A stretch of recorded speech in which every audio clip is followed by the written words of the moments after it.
Italian in the driver's seat could have fallen from the pages of a men's fashion magazine. Perfectly tailored suit, meticulously cropped hair, runway gaze everywhere he looks. As he races through Valencia, Spain, he turns another roundabout into a shallow chicane, powers down a straight, and grabs the next gear with fingers wrapped in a leather driving glove. A Viciai's sugary club pop blinks out the soundtrack to a scene so stereotypically Italian, so perfectly Lamborghini. Except that our driver is hustling a diesel Audi A7. This is just the shuttle from the airport to the hotel. It's a fitting warm-up to a car that also is quintessentially Italian. Powered by equal parts emotion and stinking V12, the Aventador S's flaws animate its persona just as much as its best qualities. That's nothing new.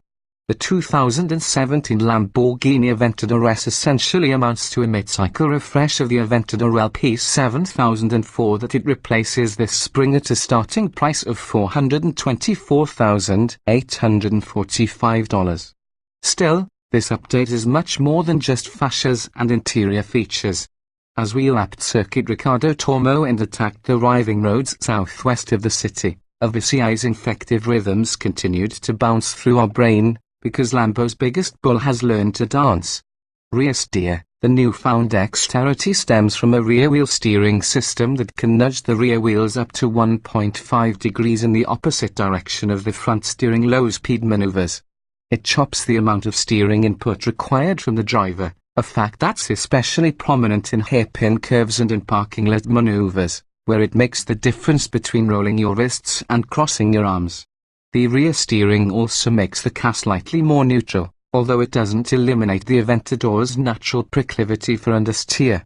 With all-wheel drive and stickier, redesigned by LP0 rubber, the big Lambo resists power and oversteer, but lift off the throttle at the cornering limit and the Aventador slowly rotates into a drift. It all adds up to an Aventador that is more sensitive and better attuned to the driver's inputs. The rear end wriggles under hard braking. The steering issues more immediate commands, and the throttle wants to be tickled just so through the corners. Within a roughly 15 miles per hour window around the 80 miles per hour mark, the rear wheels transition to steering in phase with the fronts, up to 3.0 degrees, to enhance stability. Lamborghini claims the hardware adds just £13 and that the additional mass is entirely offset by weight savings elsewhere. An actively variable steering ratio for the front wheels and magneto-hydraulical dampers are standard.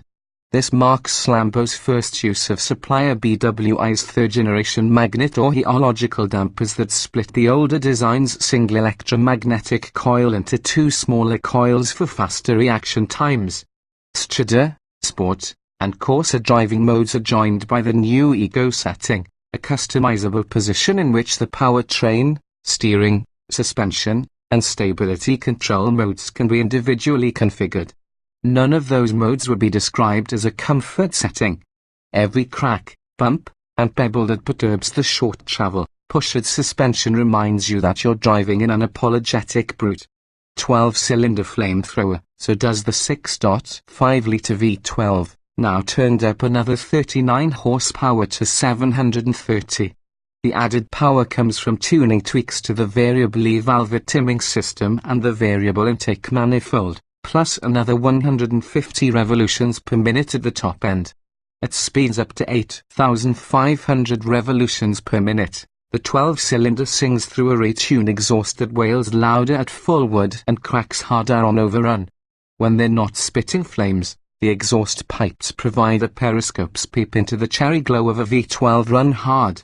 The Aventador's Achilles heel remains the automated manual transmission that delivers painfully long pauses between the violent lurches that accompany every upshift. Lamborghini might have included a dual-clutch automatic gearbox as part of this update, except that there's no room for a wider transmission.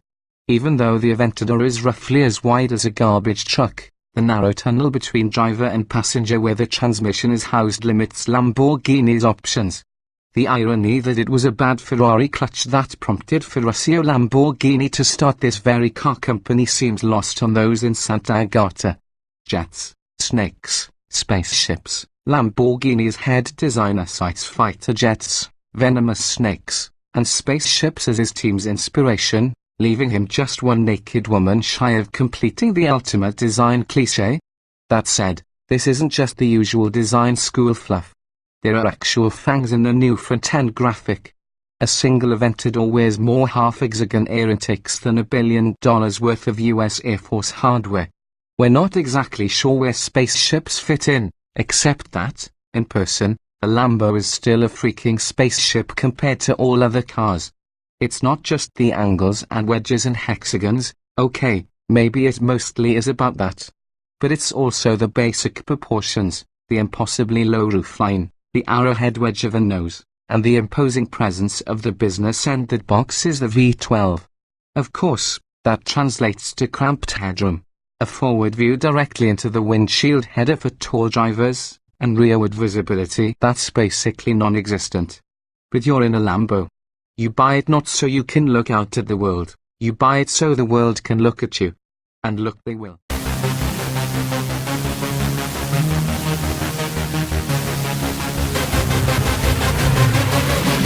Yeah.